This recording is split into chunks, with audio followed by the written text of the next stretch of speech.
right, I want to give a special thanks to Donald Duncan. He is my first subscriber. Thank you, Donald, and I appreciate it. Hopefully you'll see this and leave me a comment. All right, with that being said, let's get started. All right, guys, so you're going to see a new video called Dominion Wars Federation Frontline. And what I'm going to do, and the reason why I'm putting this out before the videos come out, it's already made the video. It took a long time to produce and edit, so I'm just going to let it go because it's not going to make too much of a difference. There were a few mistakes I made because of inappropriate timelines with starship creation, which I didn't realize what I had done until a couple nights ago.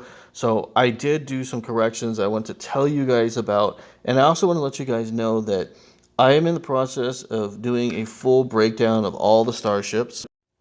So when that gets done, I will share that with you guys. So this is a timeline to kind of give you an understanding of what I did and the little mistakes that I made and little corrections I made. So the Cheyenne, which was created in 2340, and then the original New Orleans is 2340, which Maxwell was commander of. Those ships would have had Type 8 phaser arrays and not Type 9. Type 9 phaser arrays didn't even show up until the Challenger class of 2350. So in 2350, that's when we start seeing Type 9 phasers, and that is a direct response to the 2347 border wars taking place with the Cardassians. Also, the Niagara class didn't come out until 2360, and when it shows the Niagara of 2336, it would have been a Niagara class using the warp nacelles of the Ambassador. The same thing with the Freedom class at the very, very top of 2335. It's not our Freedom class, it's the original Freedom class, which is using Ambassador warp nacelles. Okay, so the very first ship that we're going to take a look at is the Springfield class, which came out in 2352. So its shields are 780,000. In my video, I'm not giving you the exact power levels because I was in the process of redoing them. This is a modern Excelsior class shielding. So the Excelsior classes that were built after the Kirk era are using this shielding. They are using they have 8 Type 9 phaser arrays because they are a 23rd 52 ship. So anything after 2350 is using Type 9 arrays.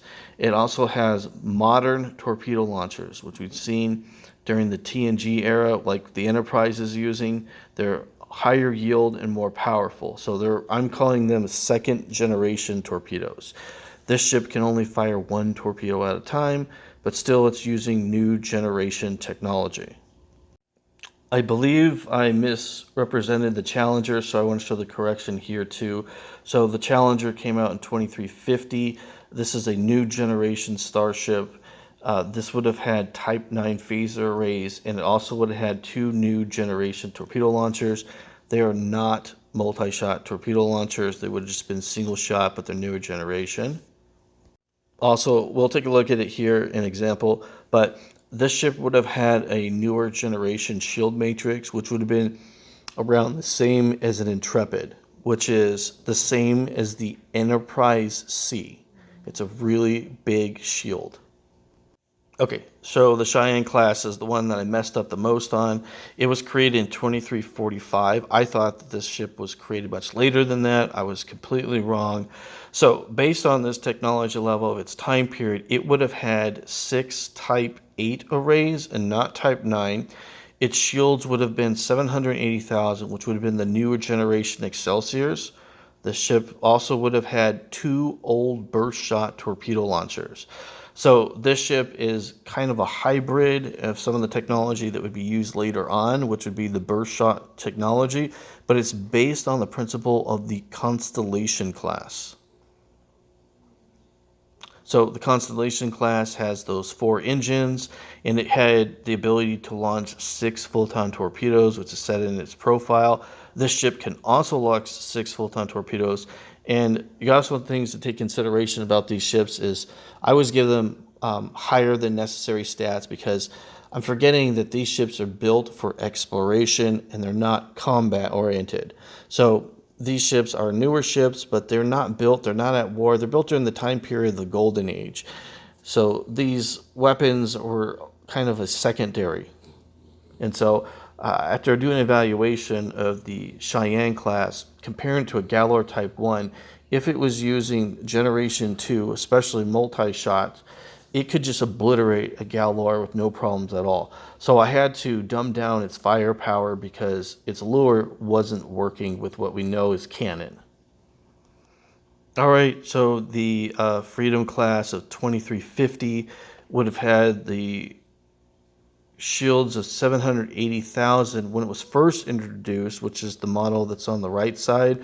But the version that we get in 2350 is an upgraded version using the Excelsior, or not using the Excelsior, but using the Galaxy class nacelle. So it's got new technology. So it would have had Type 9 arrays. It would have second generation torpedo launchers, and most importantly, its shields wouldn't be the standard 780,000, which was the Excelsior new generation shielding. It would have had that newer shielding that we would have seen on the Ambassador classes. So it's 1,430,000. It's the same shields that we see, or same shield strength that we see on the Intrepid. So the way some of the Star Trek games look at shield power is different.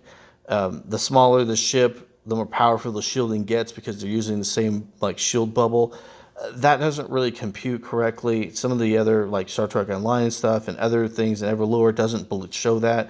They show shields as being like kind of like a stock power. So you have a generator, and the higher level shields are only really being seen on the really large ship because they have huge warp cores, and you don't really get those really astronomically high powered shields until some of the newer generation ships like the Defiant, which has a specialized core. So does the Voyager, and I can't think of any of the other smaller ships at the Saber. Those ships are getting really high level shields, which you would never have normally seen on ships of that size. So I do mention this ship, which is the New Orleans class, which is the starting project for the Galaxy class of 2340. And we know that Maxwell used one of these ships, and he was involved in the Cardassian border war. So we know the Cardassians were capable of taking on New Orleans class, and they weren't afraid of the New Orleans class. So obviously it didn't have Type 10 phasers, and it didn't have multi-shot torpedo technology.